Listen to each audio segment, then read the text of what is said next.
Y petrol prices don't fall.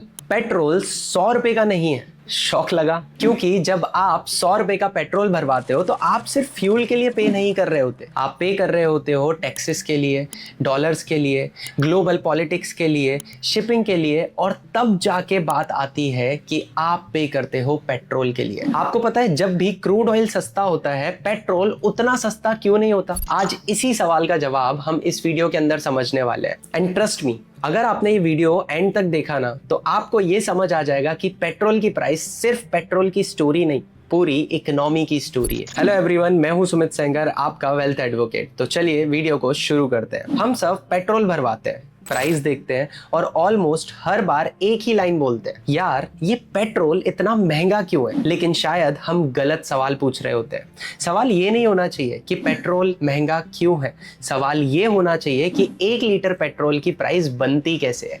सबसे पहला myth आपको यही क्लियर करना है। इंडिया पेट्रोल इंपोर्ट नहीं करता, हम क्रूड ऑयल इंपोर्ट करते हैं। और क्रूड ऑयल एक रॉ मटेरियल है जिससे रिफाइनरी पेट्रोल, डीजल, एलपीजी और कई दूसरे पेट्रोलियम प्रोडक्ट्स बनाए जाते हैं। यानी टीवी पर जो क्रूड ऑयल की प्राइस दिखती है वो पेट्रोल की प्राइस नहीं होती my friend, you have to understand this. अब इसके बाद आता है दूसरा लेयर, मतलब क्रूड ऑयल की प्राइस सिर्फ डिमांड और सप्लाई से डिसाइड नहीं होती, उसमें जियोपॉलिटिक्स भी उतनी ही इंपॉर्टेंट होती है। जब मिडिल ईस्ट में कोई कॉन्फ्लिक्ट हो रहा हो, रशिया या यूक्रेन का वॉर हो, या ऑयल प्रोड्यूसिंग कंट्रीज प्रोडक्शन कम कर दे, मार्केट को लगता है कि सप्लाई अफेक्ट हो सकती है और मार्केट फियर को बहुत जल्दी प्राइस कर देता है।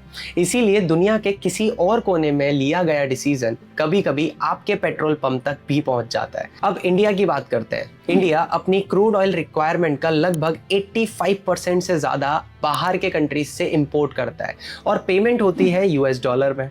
यहाँ एक इंटरेस्टिंग चीज होती है कि कभी कभी क्रूड ऑयल सस्ता हो जाता है लेकिन रुपी भी डॉलर के सामने वीक हो जाता है। अब इससे रिजल्ट क्या होता है? जब भी हम इंपोर्ट करते हैं तो हमें इंपोर्ट उतना ही ज्यादा महंगा पड़ता है। यानी प्रॉब्लम सिर्फ ऑयल की नहीं है, करेंसी की भी है।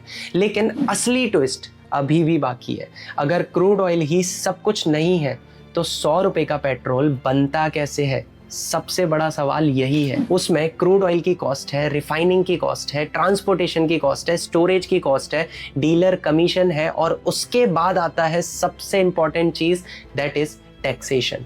फ्यूल सिर्फ एक कमोडिटी नहीं है, गवर्नमेंट के लिए ये एक मेजर रेवेन्यू सोर्स भी है। और इसी रेवेन्यू सोर्स से रोड्स बनते हैं, हाईवेज बनते हैं, पब्लिक इंफ्रास्ट्रक्चर डेवलप होता है। इसीलिए जब क्रूड ऑयल सस्ता होता है, हर बार उसका पूरा बेनिफिट कंज्यूमर्स तक पहुंचना बहुत ज़्यादा मुश्किल होता है, क्योंकि हर इकोनॉमिक डिसीजन के साथ एक ट्रेड ऑफ भी आता है। और इसीलिए पेट्रोल प्राइसिंग सिर्फ इकोनॉमिक्स का टॉपिक नहीं, पब्लिक फाइनेंस का टॉपिक है। तो अगली बार जब कोई बोले कि क्रूड ऑयल तो गिर गया, पेट्रोल क्यों नहीं गिरा, तो याद रखना कि पेट्रोल की प्राइस सिर्फ क्रूड ऑयल डिसाइड नहीं करता। उसमें ग्लोबल पॉलिटिक्स है, करेंसी मार्केट्स है, इंपोर्ट डिपेंडेंसी है, टैक्सेशन है और गवर्नमेंट की फिस्कल प्रायोरिटीज भी है। हम अक्सर पेट्रोल को सिर्फ एक फ्यूल समझ लेते हैं और यही हमारी सबसे बड़ी गलती होती है। लेकिन रियलिटी में 1 लीटर पेट्रोल दुनिया की इकोनॉमी का रिपोर्ट कार्ड होता है। उसमें सिर्फ ऑयल की प्राइस नहीं दिखती, उसमें गवर्नमेंट के डिसीजंस दिखते हैं, ग्लोबल कॉन्फ्लिक्ट्स दिखते हैं, करेंसी की स्ट्रेंथ दिखती है, और ये भी दिखता है कि एक देश दुनिया की इकोनॉमी में कितना इंडिपेंडेंट है। इसीलिए पेट्रोल की प्राइस कभी सिर्फ पेट्रोल की प्राइस नहीं होती,